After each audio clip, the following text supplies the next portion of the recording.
Bonjour à tous. Dans cette vidéo, je parle du sujet de l'empathie et de sa relation avec la confiance en soi. Ce qui se passe et ce qui est très intéressant, c'est que souvent des personnes comme ça qui ont un fort développement de capacité empathique pensent qu'elles manquent de confiance en elles-mêmes. Or que ce qui se passe en réalité, c'est que ces personnes ne sont pas conscientes de cette réalité, de leur capacité empathique, et souvent ne tiennent pas compte des signaux qu'elles reçoivent, ignorent ces signaux et pensent que c'est un manque de confiance en soi. C'est très souvent le cas dans les cultures où on ne valorise pas tout ce qui est émotionnel, tout ce qui est écoute de soi, tout ce qui est comme ça, tout ce qui est intérieur. Alors, vous pouvez faire confiance à votre empathie comme une boussole qui va vous guider dans tout ce qui est relationnel. Il y a deux types d'informations empathie qui fonctionnent très bien. Ce sont les informations de type émotionnel, ce que vous ressentez, et de type olfactif, ce que vous sentez. Il y a des gens qui sont très doués dans le olfactif. Vous seriez très, très étonné ce que ces personnes peuvent savoir de vous simplement en sentant votre odeur. Il y a des gens qui ont réussi dans les affaires simplement en sentant l'odeur des gens. C'est très, très efficace. Il y a des gens qui peuvent sentir si vous êtes malade ou si vous êtes dans un état d'ovulation ou que sais-je, simplement avec votre odeur. Donc ça, vous pouvez faire confiance, l'olfactif et l'émotionnel. Vous ne pouvez généralement pas faire confiance aux informations visuelles, car les informations visuelles sont contaminées par la culture du pays dans lequel vous vous trouvez, la culture ambiante.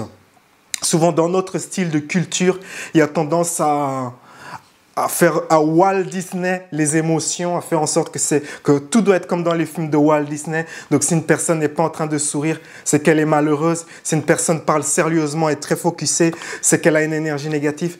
Toutes ces idées ridicules et imbéciles, et souvent les personnes qui se la jouent New Age, spirituelle, ont souvent cette mentalité qu'une personne qui a une énergie positive, c'est une personne qui est tout le temps en train de sourire avec un sourire comme ça, un gnangnan.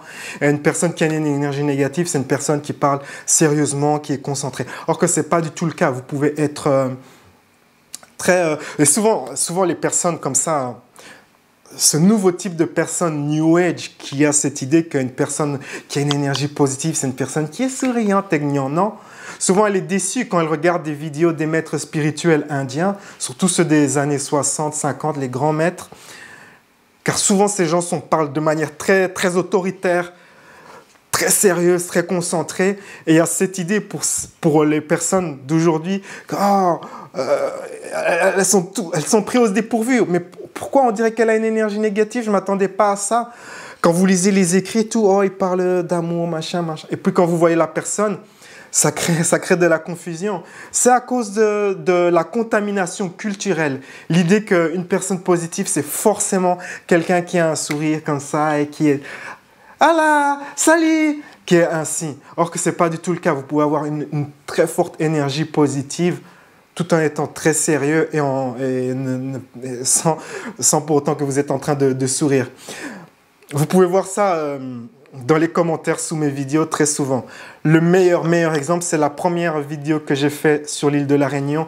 Donc recherchez la playlist île de la Réunion et la première vidéo. La première vidéo, je suis à la plage.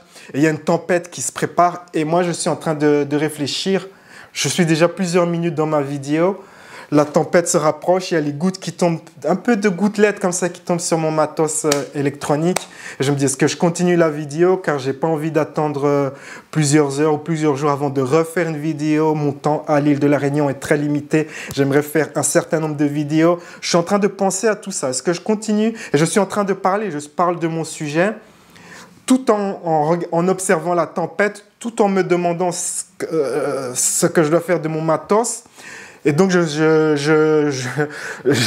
fais des erreurs avec mes mots et tout ça. Et dans les commentaires, vous pouvez lire « Oh, je vois que vous avez une énergie négative et que vous avez des gros problèmes dans votre vie, vous n'êtes plus comme avant et tout ça. » Donc, la personne élabore une théorie folle dingue sur des informations visuelles.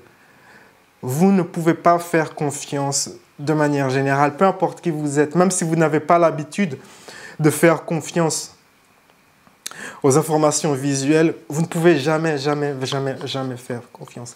Les informations visuelles sont trop contaminées par la culture. Et souvent, si vous êtes quelqu'un comme ça qui est guidé, hein, si vous avez ce sens dans la vie d'être guidé, eh bien, vous remarquerez que vous allez attirer des synchronicités qui vous rappellent que vous ne pouvez jamais juger un livre par sa couverture. Ne faites pas comme ces gens qui regardent mes vidéos et si je parle sérieusement, ils me disent « Ah, mais tu as une énergie négative. » Ne soyez pas, par pitié, ne soyez pas comme ça. Donc, pour en venir au sujet de l'empathie, vous pouvez faire confiance à ce que vous ressentez et à ce que vous sentez. Et apprenez cela que parfois, ce que vous pensez être du manque de confiance en vous-même, c'est simplement que vous n'écoutez pas votre empathie. Vous pouvez reconnaître les gens qui sont vos alliés, les gens qui sont vos amis, les gens qui sont vos faux amis, les gens qui vous volent du mal, les gens qui vous volent du bien, les gens qui sont attirés par vous, les gens qui sont repoussés par vous. Souvent, quand vous êtes, par exemple, avec une personne, avec un faux ami, eh bien, vous allez sentir le sens qu'il y a quelque chose de caché, quelque chose qui est voilé. Et si vous n'écoutez pas cette information, que vous essayez d'établir un bon rapport avec cette personne, vous aurez tendance à vous sentir mal à l'aise. Pourquoi? Parce que la personne elle-même, qui n'est pas votre amie, se sent mal à l'aise en votre compagnie et doit prétendre être votre amie. Et il faut écouter, il faut apprendre à écouter cela. Donc, si vous êtes dans ce cas, ce n'est pas du manque de confiance en vous-même, c'est simplement que vous n'écoutez pas un signal que vous avez reçu. Cela prend du temps pour développer cette capacité à écouter ces signaux. Mais il faut commencer à un moment comme ça et vous allez développer cette capacité. Vous pouvez, comme je l'ai dit, cela fonctionne dans tout ce qui est dans le relationnel, dans l'entreprise, dans les destinations. À l'avance, vous pouvez sentir où est-ce qu'il faut aller, où est-ce qu'il ne faut pas aller. Même avec la nourriture, ce qui est bon pour vous, ce qui est mauvais pour vous.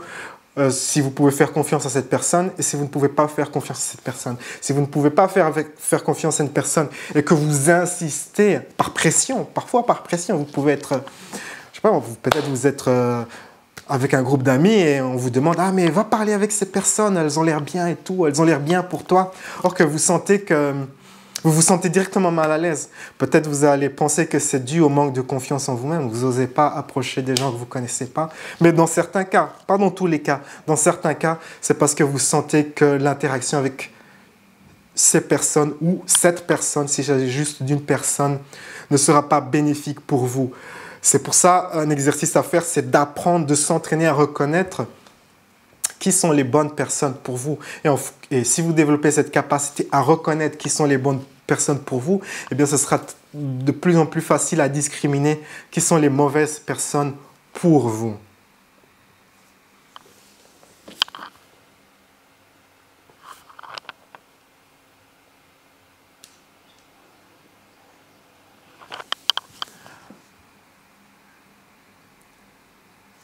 L'une des choses qui va beaucoup vous aider à développer cette capacité à s'écouter soi-même, c'est de passer du temps seul,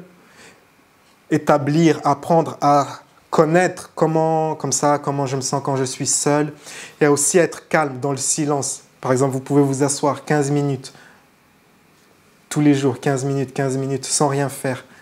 Simplement pour apprendre à être à votre aise avec vous-même, à être à votre aise avec votre réalité émotionnelle. Si vous travaillez comme ça, si vous avez cette thématique d'avoir des difficultés à établir de bons rapports avec les personnes de votre sexe préféré et que vous aimeriez avoir des bons rapports avec les personnes qui vous attirent, eh bien, l'idée n'est pas d'apprendre comme ça la confiance en soi, les techniques de séduction, de drague. Non. Abandonnez tout cela, oubliez tout cela. Développez plutôt la capacité à être totalement à votre aise avec vous-même, à être profondément à votre aise.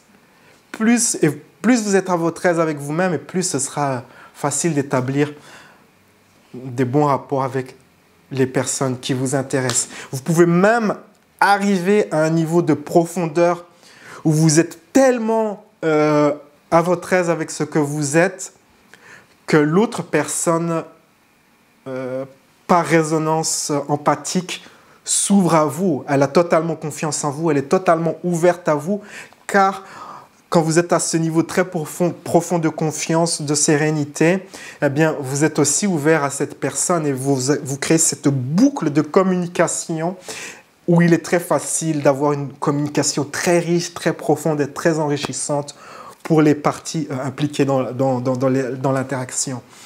La personne qui interagit avec vous aura tendance à dire de vous que le temps passe, qu'on ne voit pas le temps passer en votre compagnie.